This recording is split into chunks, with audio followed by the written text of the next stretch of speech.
महाराष्ट्र राज्य वीज वितरण कंपनीच्या खाजगीकरण विरोधात महाराष्ट्र राज्य विद्युत कर्मचारी अभियंते अधिकारी कृती समिती संपात सहभागी झाले असून वरुड येथील महावितरणच्या कार्यालयासमोर ठिय्या मांडून घोषणा देत खाजगीकरण धोरणाचा निषेध केलाय। नमस्कार वरुड, हमें बताते हुए यह बहुत खुशी हो रही है कि खंडेवाल ज्वेलर्स की ब्रांच KG7 केदार चौक वरुड ने आपके प्यार और विश्वास के साथ सफलता के 1 साल पूरे कर लिए। इस मौके पर हम आपके लिए लेकर आए हैं एक स्पेशल ऑफर। ज्वेलरी की मेकिंग चार्जेस पे 10 to 60% तक की छूट। गोल्ड और डायमंड ज्वेलरी की खरीदी करने पर आपको पासा फेंकना है, पासे पर 1 आएंगे तो आपको मिलेगा 10% मेकिंग चार्जेस पर डिस्काउंट और 6 आते हैं तो आपको मेकिंग चार्जेस पे 60% डिस्काउंट मिलेगा। तो देर किस बात की, आइए खंडेवाल ज्वेलर्स केदार चौक वरुड।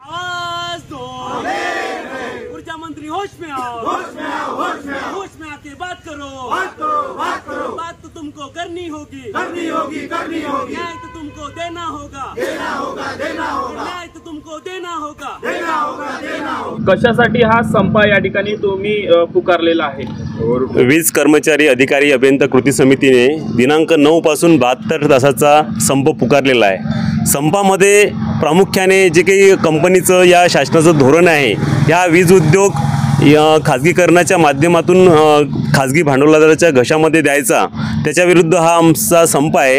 हे महावितरणने रिस्ट्रक्चरिंग म्हणून एक प्रोग्राम आणलेला आहे। त्या रिस्ट्रक्चरिंगमध्ये जे काही आतापर्यंत सुरळीत या महावितरणचं काम सुरू होतं, त्या रिस्ट्रक्चरिंगमध्ये विंग तयार करून त्यामध्ये वसुली आणि मेंटेनन्स या 2 विंग तयार करणार आहे आणि कर्मचारी तेवढेच राहणार आहे आणि त्यामुळे जे काही कंपनीचं कामकाज आहे ते विस्कळीत होणार आहे आणि कामकाज विस्कळीत झाल्यानंतर ही कंपनी हे कर्मचारी चालू शकत नाही।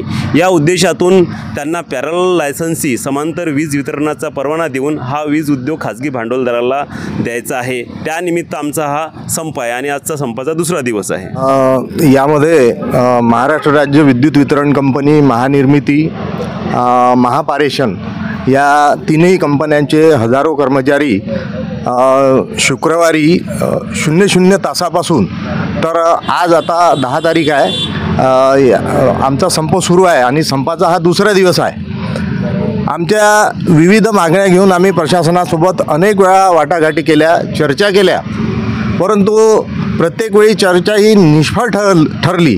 त्यामुळं नाईलाज असतो या सर्व हजारो कर्मचाऱ्यांना हे संपाचं हत्यार त्या ठिकाणी उपसावं लागलेलं आहे आणि आताच हाती आलेल्या बातमीनुसार आमचा हा संप 24 तासानंतर म्हणजे काल रात्री 12 वाजतापासून हा स्थगित करण्यात आलेला आहे। तर याच्यानंतर प्रशासनानं जे आश्वासन दिलं की येणाऱ्या 14 आणि 15 तारखेला सगळ्या संघटनांसोबत म्हणजे 7ही ज्या बलाढ्य संघटना आहे, महावितरण, महापारेषण आणि महानिर्मिती कंपनीमध्ये, त्यांच्यासोबत मंगळवारी आणि बुधवारी प्रशासनाची पुनश्च चर्चा होणार आहे आणि आत्ताच आलेल्या बातमीनुसार हा संप हा तात्पुरता स्थगित करण्यात आलेला आहे। वीज वितरण कर्मचाऱ्यांसोबत म्हणजेच जो खाजगीकरणाचा मुद्दा आहे तो युवा पिढीसाठी काय त्याचं नुकसान ठरू शकते? युवा पिढीला याच्यामध्ये युवा पिढीचं सगळ्यात मोठं नुकसान होणार आहे ते असं की याला कामगार कायदेच लागू होणार नाही। जेव्हा एखाद्या खाजगी भांडवलदाराकडे एखाद्या कंपनीची धुरा किंवा संचालन जाईल तेव्हा त्याचे सेवा विनियम तो स्वतःचे लावेल त्याच्यामध्ये। तर ते करत असताना कुठली नोटीस न देता किंवा त्याला कामावरून कमी करत असताना कुठल्याही नियमाचं पालन होणार नाही, नियमाची पायमल्ली होईल आणि त्याचं भविष्य धोक्यात येईल। तर आमचं म्हणणं एकच आहे की कामगार कायदे हे जिवंत असले पाहिजे। एवढेही कर्मचारी अधिकारी जे कोणी असतील हे कंपनीचे स्टेक होल्डर्स आहे, त्यांच्या सहभागातून ही एवढी मोठी कंपनी तत्कालीन MSEB आणि आताचं महावितरण हे उभे झालेलं आहे।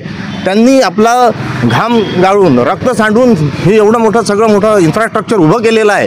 हे जर तुम्ही अशा प्रकारे खाजगीकरण करून जर कोणाच्या हातात देत असाल तर ते पूर्णतः चुकीचं आहे। त्याच्यासाठी आमचा हा संप होऊ घातलेला आहे। खाजगीकरण झाल्यानंतर ग्राहकांना कुठलं नुकसान भरपाई या ठिकाणी होईल?